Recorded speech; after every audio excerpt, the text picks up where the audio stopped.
سورت الکوثر مکی سورت ہے، 1 رکوع ہے اور 3 آیات ہیں۔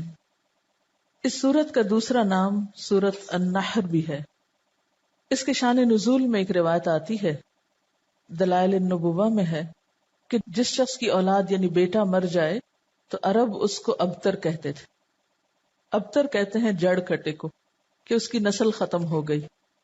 جس وقت آپ کے صاحبزادے قاسم یا ابراہیم کا علیہ السلام بچپن میں ہی انتقال ہو گیا تو کفار مکہ نے آپ کو ابتر کہہ کے پکارنا شروع کر دیا یا طعنہ دینے لگے۔ ایسا کہنے والوں میں عاص بن وائل کا نام خاص طور پر ذکر کیا جاتا ہے۔ اس کے سامنے جب آپ کا ذکر کیا جاتا، آپ کی کوئی بات کی جاتی تو نفرت سے کہتا اس کی بات چھوڑ دو، یہ کچھ فکر کرنے کی چیز نہیں، کیونکہ وہ تو ابتر ہے، اس کو ختم ہونے دو، اس کا تو کوئی نام لینے والا بھی باقی نہیں رہے گا۔ جب اس کا اپنا انتقال ہو گیا تو کوئی بھی اس کو یاد نہیں رکھے گا، کیونکہ عربوں کے ہاں بیٹے ایسی چیز تھے جن پر وہ بھروسہ رکھتے تھے اور جنہیں اپنی شان اور عزت کی چیز سمجھتے تھے۔ تو اس پر اللہ تعالیٰ نے آپ پر یہ سورت نازل فرمائی۔ بسم اللہ الرحمن الرحیم، انا اعطیناک الکوثر، بے شک ہم نے آپ کو کوثر عطا کی۔ کوثر کا لفظ کاف سے رے سے ہے، کثرت کے معنی میں۔ اس کے کئی مفہوم بتائے گئے ہیں۔ ایک معنی تو اس کا خیر کثیر سے کیا گیا ہے کہ بہت کثرت سے ملنے والی خیر اور بھلائی، کیونکہ کوثر کے لفظ میں بھی مبالغہ پایا جاتا ہے، اس کا لفظی معنی ہی خیر کثیر بنتا ہے، تو بعض نے اس کو لفظی معنی میں لیا ہے۔ پھر اسی طرح اس سے مراد وہ نہر بھی لی گئی ہے جو جنت میں آپ کو عطا کی جائے گی۔ پھر اسی طرح اس سے مراد وہ حوض بھی ہے جس سے آپ اپنی امت کو پانی پلائیں گے۔ ابن کثیر نے کوثر سے مراد خیر کثیر ہی لیا ہے، کیونکہ خیر کثیر میں پھر ساری چیزیں آ جاتی ہیں، وہ جنت کی نہر بھی آ جاتی ہے، حوض کوثر بھی آ جاتا ہے، اور آپ کو جو فتوحات دنیا میں نصیب ہوئیں، اسلام کا بول بالا ہوا، آپ کا مشن آپ کی زندگی میں مکمل ہوا، یہ تمام چیزیں اس ایک لفظ میں شامل ہو جاتی ہیں۔ گویا جتنی نعمتیں آپ کو ملیں ان سب کے لیے ایک جامع لفظ ہے کہ آپ کے دشمن آپ کے بارے میں جو بھی کہیں، لیکن ہم نے آپ کو خیر کثیر عطا کر دی ہے، وہ خیر کثیر جس کا سلسلہ دنیا سے شروع ہو کر آخرت تک جاتا ہے، یعنی صرف آخرت میں نہیں، دنیا میں بھی آپ کو خیر کثیر عطا ہوئی۔ اس کے بارے میں کچھ احادیث بھی ہیں۔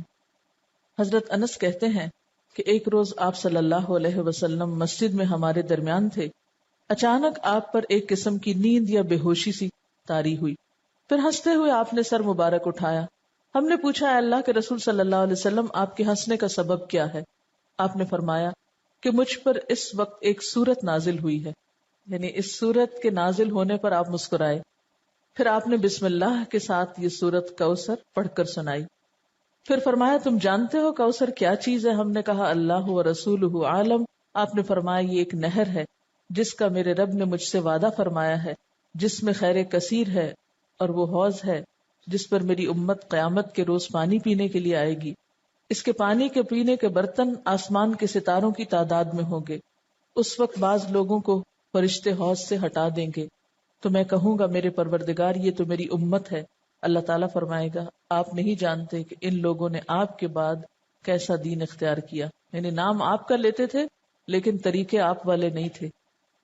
بہرحال اس نہر کے بارے میں معراج کے واقعے میں بھی کچھ تفصیلات ملتی ہیں۔ بخاری کی روایت ہے، آپ صلی اللہ علیہ وسلم نے معراج کے واقعے میں فرمایا، میں ایک نہر پہ پہنچا جس کے دونوں کناروں پر خولدار موتیوں کے ڈیرے لگے تھے۔ میں نے جبریل سے پوچھا یہ نہر کیا ہے؟ اس نے جواب دیا یہ کوثر ہے۔ یعنی آپ کو معراج کے سفر پر وہ نہر دکھائی گئی جس میں پانی بہ رہا تھا یا جو بھی چیز، مگر اس کے کناروں کے اوپر خولدار موتی تھے۔ سیدنا ابو عبیدہ نے حضرت عائشہ سے پوچھا کہ کوثر سے کیا مراد ہے؟ انہوں نے کہا کوثر سے ہر وہ بھلائی مراد ہے جو اللہ نے آپ کو عطا کی۔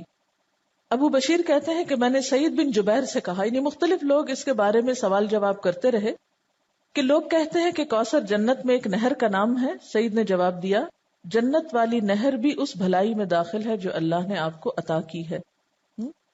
گویا مختلف آراء ہیں اس بارے میں، لیکن حقیقت یہ ہے کہ اس میں وہ تمام بھلائیاں شامل ہیں جو اللہ سبحانہ تعالیٰ نے رسول اللہ صلی اللہ علیہ وسلم کو عطا کی۔ آخرت کی بھلائیوں کے علاوہ دنیا کی بھلائیاں اگر آپ دیکھیے جن کا ذکر اور پھر اس سے پہلے بھی والضحیٰ واللیل اذا سجا ما ودعک ربک وما قلی وللآخرۃ خیر لک من الاولی ولسوف یعطیک ربک فترضی، تو یہ جو ہے وَلَسَوْفَ يُعْطِيكَ رَبُّكَ فَتَرْضَىٰ یہ بھی اسی خیر کثیر میں شامل ہے۔ پھر اسی طرح أَلَمْ نَشْرَحْ لَكَ صَدْرَكَ وَوَضَعْنَا عَنْكَ وِزْرَكَ الَّذِي أَنْقَضَ ظَهْرَكَ وَرَفَعْنَا لَكَ ذِكْرَكَ، یہ بھی خیر کثیر میں شامل ہے جو آپ صلی اللہ علیہ وسلم کو عطا ہوا۔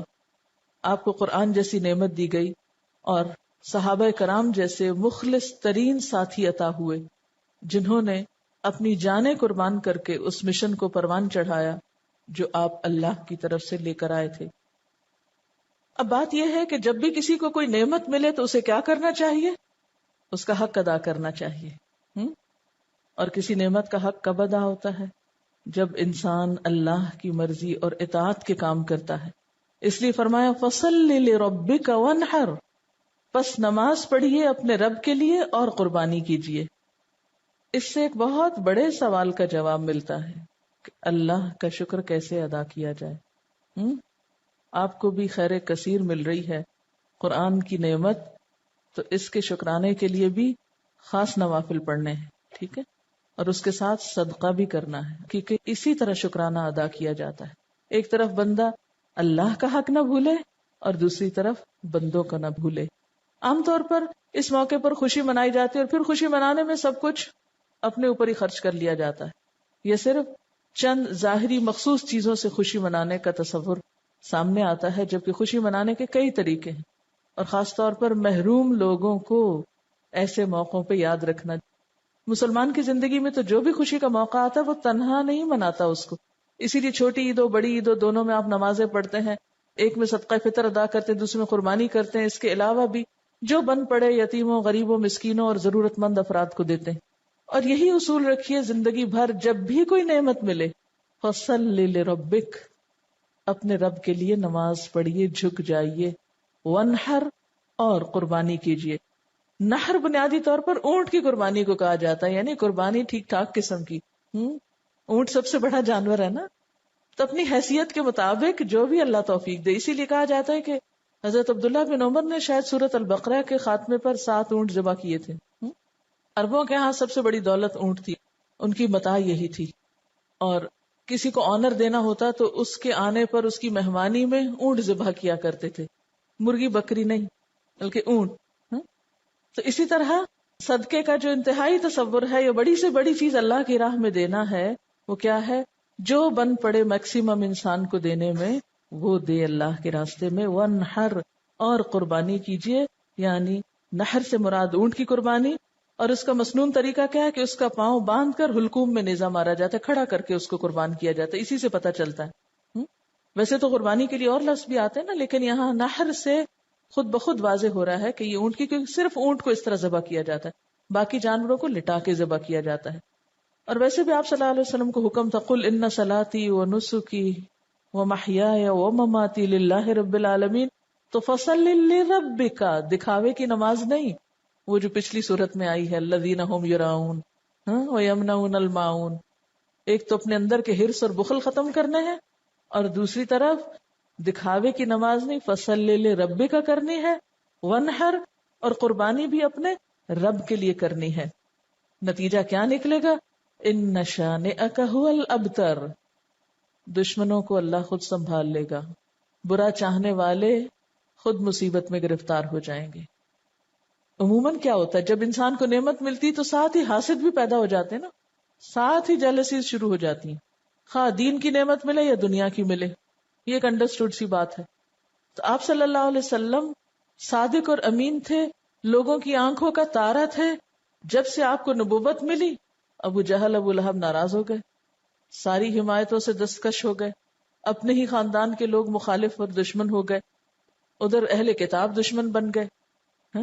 ان کو کیا ہوا؟ وہ تو اتنے انتظار میں تھے، ان کو بھی حسد مار گیا کہ ہمارے قبیلے سے کیوں نہیں آئے، ہمارے بنی اسرائیل میں سے کیوں نہیں آپ نکلے. تو یہ شیطان انسان کو چھوٹی چھوٹی چیزوں میں آ کے الجھا دیتا ہے، معمولی معمولی چیزوں کو انا کا مسئلہ بنا کر انسان کو حق سے دور کر دیتا ہے. تو ایسے موقع پر انسان کو پرواہ نہیں کرنی چاہیے. اللہ جو بھی نعمت عطا کرے، خیر کثیر پھر دین ہی کے کانٹیکسٹ میں ہے، کیونکہ آپ صلی اللہ علیہ وسلم کو تو سب سے بڑا انعام خاتم النبیین